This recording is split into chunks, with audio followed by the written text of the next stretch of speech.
दोस्तों जय हिंद। स्वागत है आपका ज्ञान की विभाषा चैनल पर। अगर आपने अभी तक चैनल को सब्सक्राइब नहीं किया है तो चैनल को कर लें सब्सक्राइब और बेल आइकन को भी प्रेस करें ताकि चैनल से संबंधित सभी प्रकार के अपडेट्स आपको मिलते रहे। दोस्तों आज के इस वीडियो में हम जानेंगे कि क्या होते हैं हाइड्रोजन बम और हाइड्रोजन बम और परमाणु बम में क्या अंतर है। तो आइए वीडियो को शुरू करते हैं।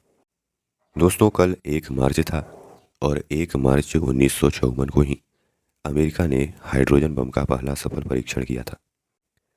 दुनिया के सबसे शक्तिशाली बम हाइड्रोजन बम का परीक्षण अमेरिका ने 1 मार्च 1954 को किया था। प्रशांत क्षेत्र में स्थित मार्शल द्वीपों के बिकनी द्वीप समूह में किए गए इस विस्फोट के प्रभाव का आकलन करने वाले यंत्र भी इसकी तीव्रता को मापने में असफल रहे थे। यानी दोस्तों अमेरिका ने 1 मार्च 1956 को मार्शल द्वीपों के बिकनी द्वीप समूह में इस खतरनाक बम का परीक्षण किया था और कहा जाता है कि यह मानव इतिहास में अब तक का सबसे बड़ा विस्फोट था। इसकी ताकत का अंदाजा इसी बात से लगाया जा सकता है कि यह हिरोशिमा को नष्ट करने वाले परमाणु बम से 1000 गुना ज़्यादा शक्तिशाली था। दोस्तों आपको बता दें कि हाइड्रोजन बम एक परमाणु बम से 1000 गुना ताकतवर होता है। उदाहरण के लिए 6 अगस्त 1945 को जब अमेरिका ने दक्षिण जापान के हिरोशिमा शहर पर पहली बार परमाणु बम गिराया था तो उस समय लगभग 1.5 लाख लोग मारे गए थे और 70 शहर तबाह हो गए थे। आप इसी से अंदाज़ा लगा सकते हैं कि परमाणु बम से 1000 ज़्यादा गुना ताकत रखने वाला बम क्या तबाही मचा सकता है। हाइड्रोजन बम बनाने का श्रेय एनरिको फेरेमी को दिया जाता है। हाइड्रोजन बम में ड्यूटेरियम और ट्राइटियम का इस्तेमाल किया जाता है और यह बम हाइड्रोजन आइसोटोप्स के आपस में मिलने के सिद्धांत पर काम करता है। यह वही सिद्धांत है जो सूर्य के गर्भ में चलता है और उसकी असीम ताकत को बनाए रखता है। इसमें 3 चरणों में धमाके होते हैं जो मुख्य रिएक्टर को फटने में मदद करता है। इस रिएक्टर को शुरू होने के 50 लाख डिग्री सेल्सियस तक की गर्मी की ज़रूरत होती है जो पहले 2 धमाकों से मिलती है। इस धमाके से उत्पन्न गर्मी सूरज के तापमान के बराबर होती है और कहा जाता है कि इसकी रोशनी को देखने भर से ही कोई अंधा हो सकता है। दोस्तों हाइड्रोजन बम और परमाणु बम में अंतर यह है कि हाइड्रोजन बम नाभिकीय संलयन यानी न्यूक्लियर फ्यूजन के सिद्धांत पर काम करता है जबकि परमाणु बम नाभिकीय विखंडन न्यूक्लियर फ्यूजन के सिद्धांत पर आधारित है। नाभिकीय संलयन की अभिक्रिया में प्रति एकांक द्रव्यमान मुक्त ऊर्जा नाभिकीय विखंडन की अभिक्रिया में प्रति एकांक द्रव्यमान मुक्त ऊर्जा से ज़्यादा होती है। परमाणु बम और हाइड्रोजन बम में अंतर क्या है? परमाणु बम नाभिकीय विखंडन अभिक्रिया पर आधारित होते हैं। इस प्रकार के बम में यूरेनियम का इस्तेमाल किया जाता है, अर्थात यूरेनियम के नाभिक पर न्यूट्रॉन की बौछार कराई जाती है और उससे उच्च ऊर्जा मुक्त होती है। यही परमाणु बम का सिद्धांत है। जबकि हाइड्रोजन बम में नाभिकीय संलयन प्रक्रिया या सिद्धांत पर प्रयोग किया जाता है।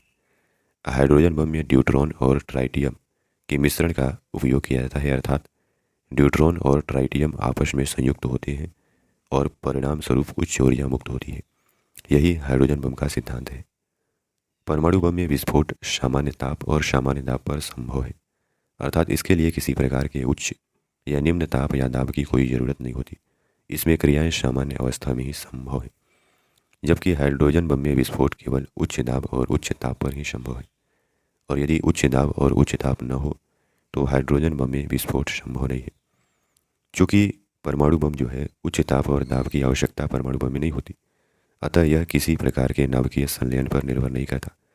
जबकि हाइड्रोजन बम उच्च ताप और दाब की आवश्यकता होती है और इतना उच्च ताप नाभिकीय विखंडन के द्वारा आसानी से प्राप्त किया जा सकता है।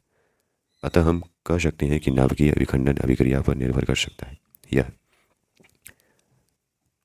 हाइड्रोजन बम की तुलना में परमाणु बम कम ऊर्जा मुक्त करते हैं, अतः हम कह सकते हैं कि परमाणु बम हाइड्रोजन बम से कम खतरनाक है। परमाणु बम की तुलना में यह बहुत अधिक मात्रा में ऊर्जा मुक्त करता है, अतः हम कह सकते हैं कि परमाणु बम की तुलना में हाइड्रोजन बम बहुत अधिक खतरनाक होते हैं। परमाणु बम में क्रांतिक आकार बहुत अधिक महत्वपूर्ण होता है, जबकि हाइड्रोजन बम में क्रांतिक आकार की कोई सीमा नहीं होती। दोस्तों अगला सवाल कि भी किन किन देशों के पास हाइड्रोजन बम है? तो हाइड्रोजन बम को थर्मो न्यूक्लियर बम या एच बम भी कहा जाता है। फिलहाल आधिकारिक तौर पर केवल अमेरिका, ब्रिटेन, चीन, फ्रांस, रूस, भारत, पाकिस्तान और इजराइल के पास ही हाइड्रोजन बम है। हाइड्रोजन बम का पहला परीक्षण 1954 में हुआ था। वहीं भारत ने हाइड्रोजन बम टेस्ट सन 1998 में किया था। दोस्तों, अभी तक के इतिहास में किसी भी युद्ध में हाइड्रोजन बम का इस्तेमाल नहीं हुआ था। दुनिया में परमाणु हथियारों के जखीरे में बहुत सारे हाइड्रोजन बम भी शामिल हैं। परमाणु बम का इस्तेमाल तो अमेरिका जापान पर कर चुका है। 6 से 9 अगस्त यानी 6 और 9 अगस्त 1945 को जापान के हिरोशिमा और नागासाकी शहर पर परमाणु बम से हमला किया गया था। उसके बाद जापान ने आत्मसमर्पण किया और दूसरा विश्व युद्ध समाप्त हुआ था, जिसमें काफ़ी ज़्यादा लोगों की मृत्यु हुई थी। हालांकि अमेरिका का कहना है कि दूसरा विश्व युद्ध समाप्त करने के लिए यह हमला जरूरी था। तो दोस्तों, आशा करते हैं कि आपको काफ़ी कुछ जानने को मिला होगा। धन्यवाद।